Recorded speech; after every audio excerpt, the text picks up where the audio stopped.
Our New Testament reading is from the book of the Acts of the Apostles, beginning at chapter 16, verse 11.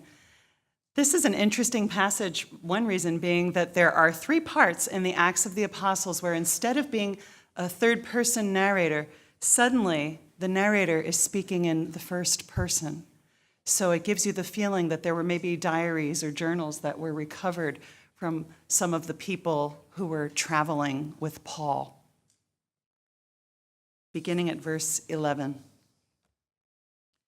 We set sail from Troas and took a straight course to Samothrace, the following day to Neapolis, and from there to Philippi, which is a leading city of the district of Macedonia and a Roman colony. On the Sabbath day, we went outside the gate by the river, where we supposed there was a place of prayer. And we sat down and spoke to the women who had gathered there. A certain woman named Lydia, a worshiper of God, was listening to us. She was from the city of Thyatira and a dealer in purple cloth. The Lord opened her heart to listen eagerly to what was said by Paul. When she and her household were baptized, she urged us, saying, "If you have judged me to be faithful to the Lord, come and stay at my home." And she prevailed upon us. Holy wisdom, holy word. Thanks be to God.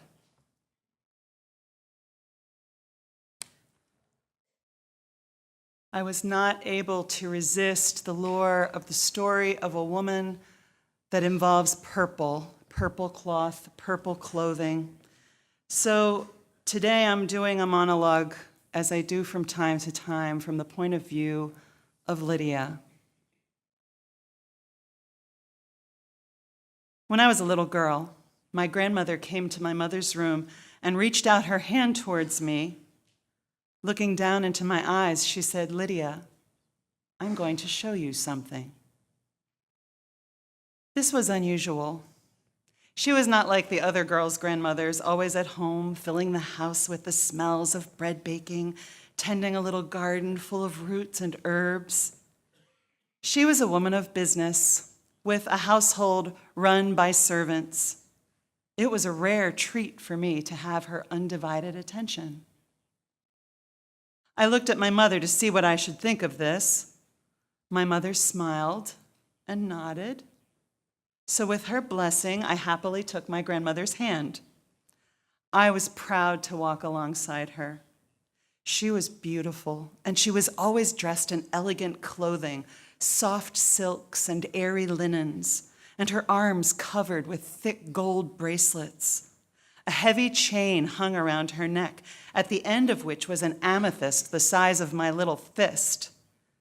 As you can see, I'm wearing it now. I knew without asking where we were going. We were going to her shop. My grandmother was a seller of cloth. Eventually, I would learn my trade from her. But on this day, all I knew was that she always looked beautiful, and with my child's logic, I assumed that her job was to help other people to look beautiful. And I was right, in a way. Seated on a bench in her shop, one of her workers helping the customers, she held in her arms a bolt of cloth, silk, dyed a rich reddish purple. She unwound a length of the cloth and spread it on her lap and mine so that I could look at it. I didn't touch. I didn't dare. "This is my finest silk, Lydia. This is the silk the Roman officials come looking for. They need it for their ceremonial robes, and I am the only seller in Philippi," she said. "What do you think of it?" I took a deep breath. "It's the most beautiful thing I've ever seen," I said. She smiled. "Me too, I love it.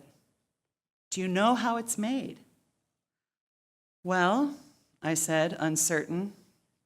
"Worms make silk." She nodded.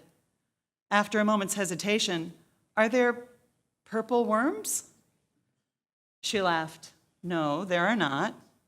But there are purple snails, rock snails with thick spiny shells. They give us this color. It was discovered by a dog that belonged to a philosopher. At this, I burst out laughing. My grandmother laughed too.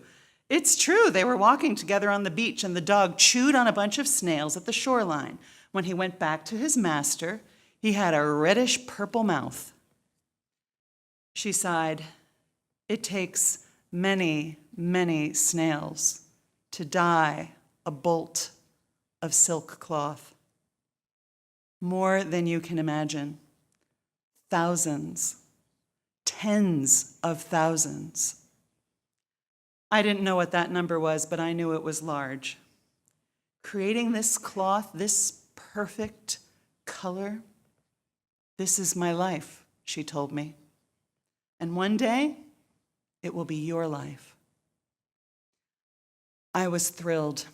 Though I was very small, I knew that my grandmother was giving me, passing on to me, the greatest gift she could, the secret to creating the most beautiful cloth in the world, a cloth that was desired by kings and emperors. When I was grown, now I knew I would be a fine lady too. I would have respect like she had. I would be the head of my own household. And I was. I am. I am successful. I do run my household with the help of my servants. My daughters live with me, and not too long ago it occurred to me that I must choose a granddaughter to carry on the family business. I knew which one, Phoebe, the youngest child of my youngest daughter. I'd seen in her a love for what was beautiful and vibrant. In the flowers she loved, the way she admired the changing colors of the skies. But I'd also seen extraordinary kindness and the gift of listening carefully. It is not a common gift. I wanted to pass on to her what I knew and loved and what I had worked for my whole life. I thought of my sweet granddaughter, and then I was stricken with an unexplainable sadness. I didn't understand it. What was it? Where had it come from? On an impulse, I left my home, and instead of going to my shop, I walked down to the river. It was a warm spring day. I had often walked by the river as a younger woman before the business had overtaken me, sometimes with my children in tow. I had marveled at the way the sounds of nature, the sound of wind in the trees rustling, the sweet, sharp note that birds sang, the rush of the water as it went by. I noticed that these sounds stilled my children. They stilled me. We became very quiet. They invited us to listen. And that is what I had intended to do on this day, now that I thought of it, simply to listen to nature, to my heart, to ask it the question, why am I sad? And then to listen for the answer. Except as I approached, in addition to leaves and bird song and water rushing, I heard the sound of women's voices. They were singing. May God be merciful to us and bless us. May the light of God's face shine upon us.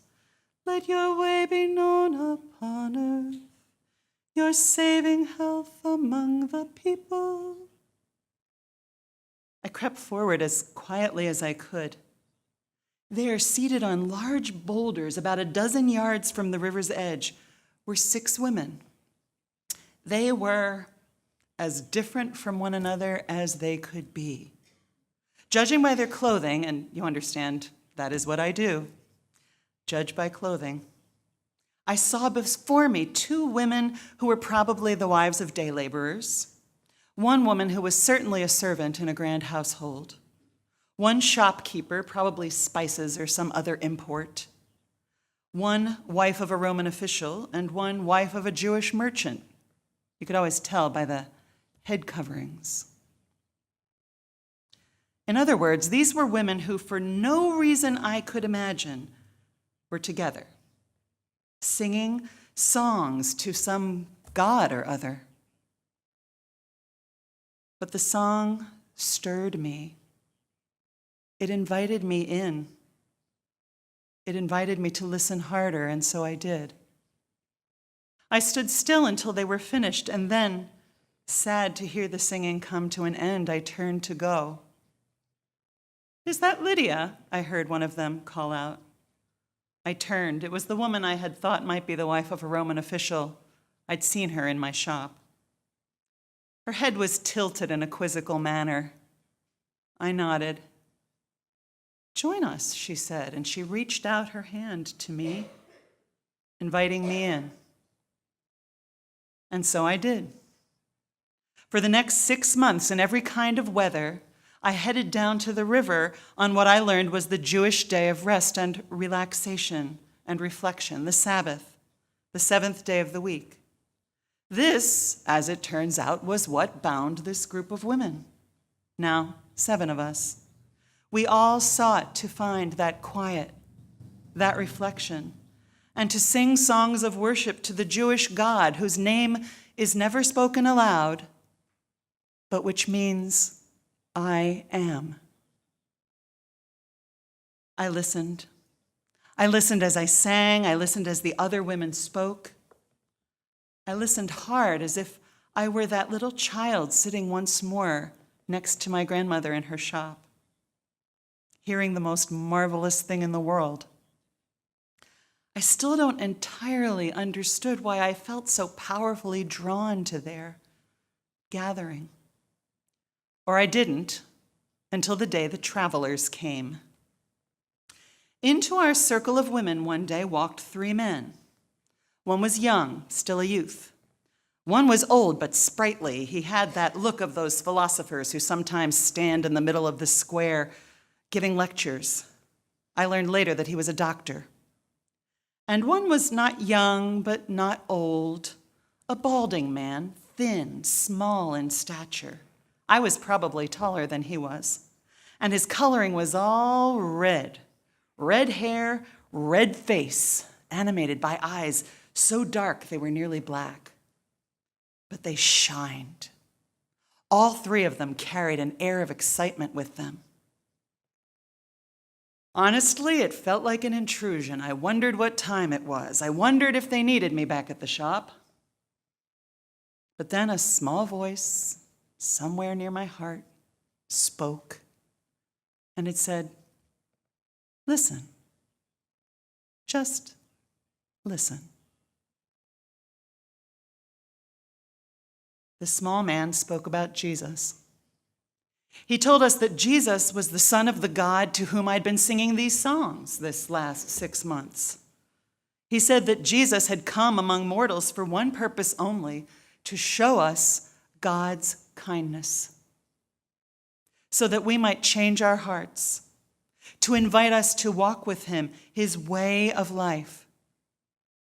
She also said that Jesus had died, a terrible death, the capital punishment meted out by the Romans, but that he did so that we would know his love and live as he did, as he does. And not simply live, but live with purpose, live with joy, live with love. He said something that pierced me straight to my heart. He said, in the end, there are only 3 things that last: faith, hope, and love. And that the greatest of these was love. I listened to him with every fiber of my being. My ears were listening, my brain was listening, my heart was listening. My will and my strength, all of me, was listening. And for the first time since that day months earlier, that day I had pondered passing my trade along to one of my granddaughters, my sadness lifted. This was why I was here. This was what I had been waiting for. It was as if those words had broken out of that very first song I'd heard my friends singing and lodged in my heart. God be merciful to us and bless us. May the light of God's face shine upon us. Let your way be known upon earth, your saving health among all people. Please don't misunderstand. I love my work. I'm good at it. It gives me pleasure and joy. But it's the kind of pleasure and joy that keep you seeking after the next sale and the next customer and the next. It's here and then it's gone. And I wanted to give that to my small granddaughter, but I wanted to give her more, deeper wisdom, a better way, a way for life. And now I've found it.